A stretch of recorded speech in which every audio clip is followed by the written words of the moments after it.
Всем йоу, с вами Леха, и сегодня необычный выпуск достаточно, потому что на моем канале еще не было подобных видосов. Ну и может быть прошлый видос про то, где мы с Гели пробуем напитки, можно немного под это подписать, но кулинарных видосов на моем канале еще не было. Сегодня мы будем готовить хлеб. Почему хлеб, спросите вы, вообще готовить?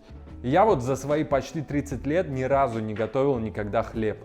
Потому что можно пойти в магазин, купить его, поесть, все, на любой кошелек, на любой вкус. В России куча пекарен, миллион магазинов. С хлебом проблем нет вообще. Что же в Аргентине? В Аргентине тоже есть пекарня, но в пекарнях хлеб стоит 150 рублей, 200 рублей, 250 рублей и даже 300 может стоить хлеб в пекарнях. По-моему, просто овер дофига, это невероятно дорого за то, что даже не очень вкусное. Я понимаю, если бы он был такой же, как в России, там такой кисленький. Вот я люблю черный хлеб, я не люблю белый. Иногда хочется, конечно, но вот больше люблю ржаной, что называется. Мой дед говорил ржаной хлеб. Здесь ржаного хлеба не найти, даже тогда, когда ты приходишь в пекарню и говоришь, что мне, пожалуйста, ржаного. Они говорят, да, у нас есть. Я показываю, как будет ржаной по-испански, в переводчике смотрю. И да, действительно, там даже на хлебе написано, что он из ржаной муки, но он нифига не ржаной. Он не черный, у него нет этого вкуса. Короче, местный хлеб, вот мы пробовали в разных пекарнях, в разных местах, магазинах. Мне местный хлеб не нравится. Единственное, что мне здесь нравится, это багет. Багет неплохой, но, повторюсь, мне больше нравится черный. Поэтому я страдал немного и решил, что если что-то нет, то это можно просто приготовить самому. Правильно? Поэтому сегодня я буду готовить черный хлеб, ржаной хлеб. Может быть, он не по классической рецептуре, может быть, он не так, как готовили ваши бабушки и дедушки, но я его уже готовил тут пару раз и получалось неплохо. Но в прошлые разы я готовил его, когда мы жили на другой квартире. Сейчас мы переехали на новую, и здесь я буду готовить черный хлеб, печь в первый раз. Надеюсь, все получится. Итак, для черного хлеба, ржаного хлеба, вам понадобится вода, ржаная мука. Вот это, кстати, мука называется Harina Integral de Centeno. Centeno – ржаная мука. Вот здесь есть еще Harina de Trigo, Chacabuco. Я не знаю, что из этого пшеничная. Я не переводил. Ну, короче, это вот картинка пшеничная. Это пшеничная мука. Масло, соль и кофе. Для чего кофе, спросите вы? Да, просто для бодрости духа, например. Потому что что важное самое в готовке? В готовке важное ждать. И в испечении хлеба нужно много времени ждать. А ждать скучно. Поэтому буду попивать кофейку параллельно с готовкой. Ну и, конечно, нам понадобится какая-то миска, в которой мы будем все это замешивать, вылепливать. Чуть не забыл, дрожжи. Нам понадобятся дрожжи. Вот такие вот дрожжи у нас живые. Я где-то заказал здесь в магазине, в Кото, по-моему. Кальца левадура фреска. Это живые дрожжи. Я не знаю, их там как-то надо воскрешать, оживлять. Что-то в этом плане, в этом роде что-то делать. Но я этого делать не умею, поэтому я кидаю дрожжи, вот эту всю бадью, такой куб, в воду. Уф.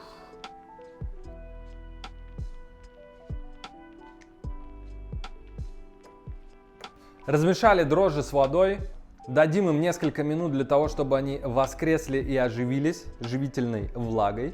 Вообще пишут в инструкциях, что надо давать там полчаса, где-то час даже в теплом месте, в теплой воде, главное не горячей. Я первый раз их убил все. Все дрожжи я случайно убил, залив их почти кипятком. Я думал, что хлеб у меня такой твердый прям, плотный. А потому что дрожжи не любят горячей воды. Короче, дадим им 5 минут примерно, должны управиться. Переливаем дрожжи вот сюда.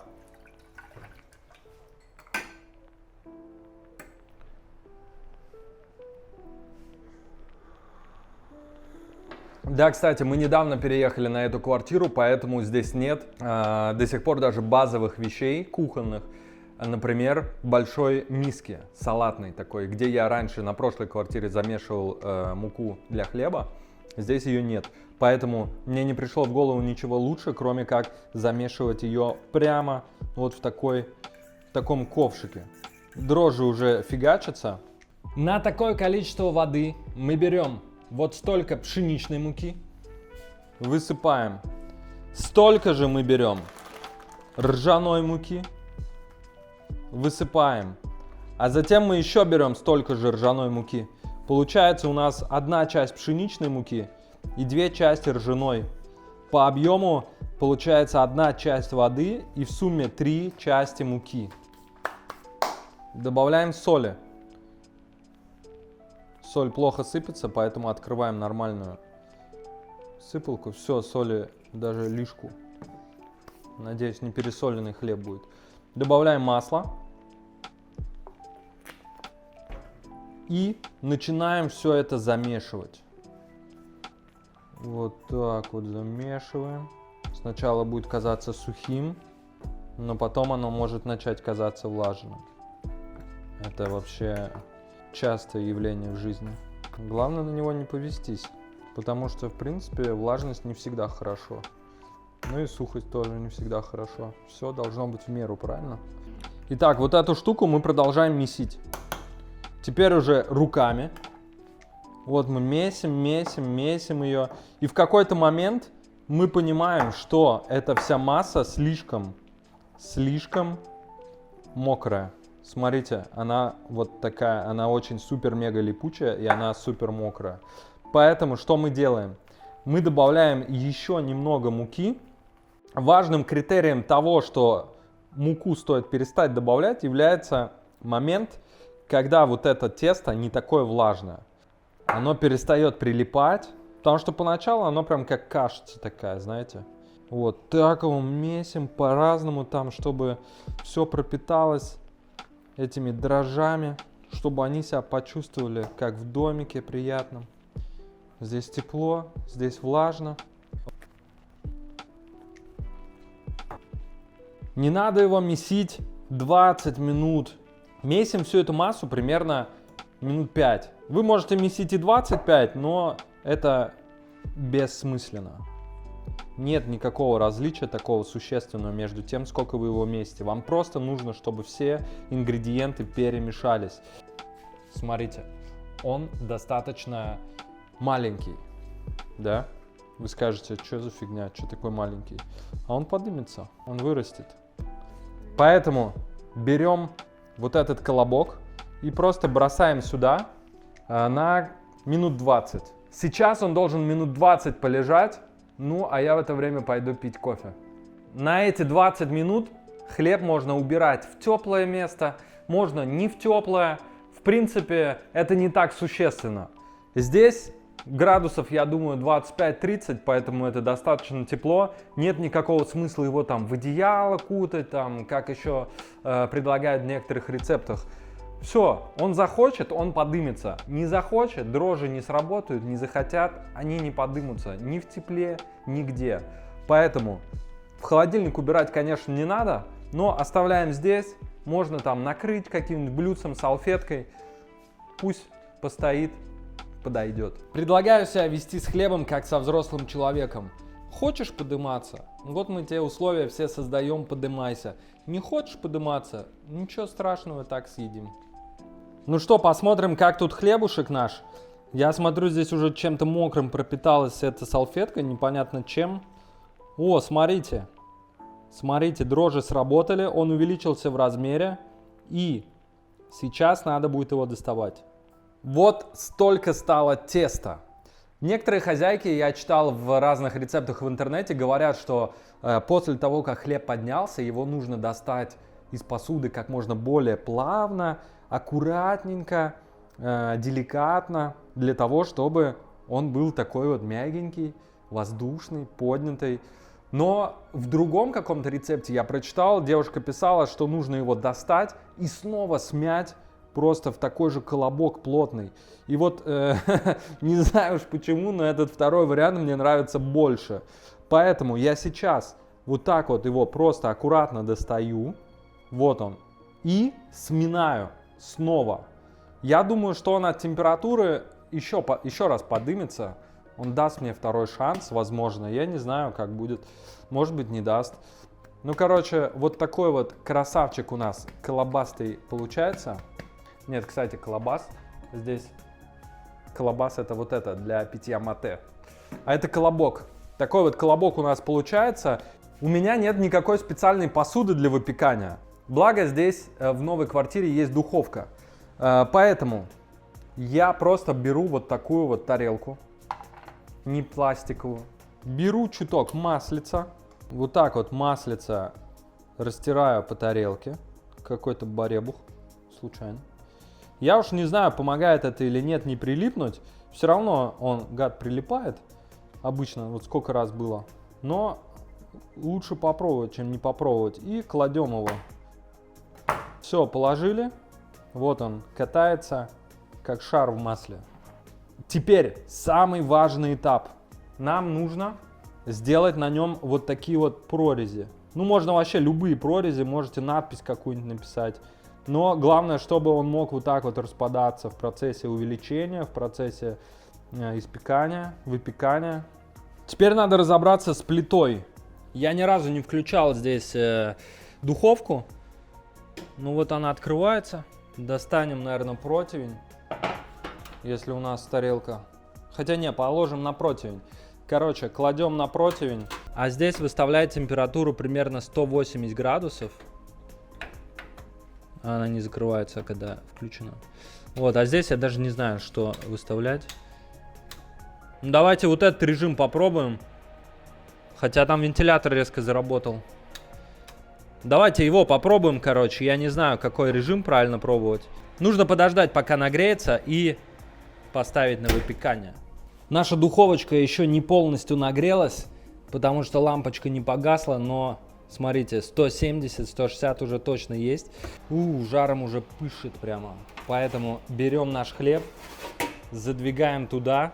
Я, честно говоря, первый раз готовлю его с вот этим вентилятором. Не знаю, на что это повлияет. Надеюсь, не треснет тарелка. Все, задвинули.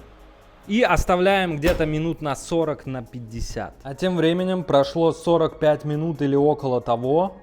И здесь стало достаточно сильно жарко. Поэтому смотрим, что там случилось с нашим хлебушком. У меня нет даже прихватки на новой квартире, прикиньте. Давайте достаем вот такой вот хлебушек. Такой вот красавчик. Какой красивый, да? Такой прям. Давайте дадим ему немного отдохнуть и будем пробовать. Ну что, прошло еще минут 20. Хлеб подостыл. Вот такой вот он получился. Смотрите, не очень большой. Я думаю, дня на 2. Вот здесь такая корочка прям. К микрофону поближе, корочка такая. А здесь он прям мягкий такой, смотрите, вау. Он даже не влажный, он просто мягкий. Я думаю, он внутри прекрасный. Давайте посмотрим. Вау. Такой пар идет.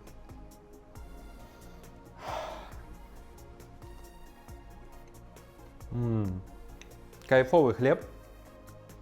Не такой, как магазинный по вкусу. Такая более грубая текстура. Наверное, потому что я руками замешиваю, а не миксерами. Но внутри он нежный. Грубая текстура вот с корочкой сверху. Да, он выглядит однотонным серым цветом. Да, он не такой изящный, как какой-нибудь там магазинный дарницкий, да, такой коричневый местами, где-то от муки такой светленький. Да, может неказистый какой-то такой, но он вкусный, он питательный, и я знаю, из чего он сделан. И хочу вам сказать, что вот тем людям, которые сейчас на чужбине, что если вам что-то хочется, если вы по чему-то скучаете, а я очень скучаю вот по хлебу, по огурцам малосольным или маринованным, которых здесь нет в Аргентине, по пельменям. Мы вот на днях заказали пельмени. Смотрите, привезли, здесь русские ребята делают крутят сами, ручной работы такие красивые. Так вот, если вы оказались на чужбине и вы почему-то очень скучаете, ну, например, по хлебу, знайте, что если чего-то нет вокруг или вы не можете найти, но очень хотите, сделайте сами. Это не так-то и сложно оказалось. В принципе, если так подумать, то все, что нас окружает, ну вот процентов 98-99, это все то, что сделали люди. Когда люди появились, не было ничего, ни этой камеры, ни микрофона, ни домов, нифига не было. Все сделали сами. Поэтому слишком философско получилось. Просто приятного аппетита.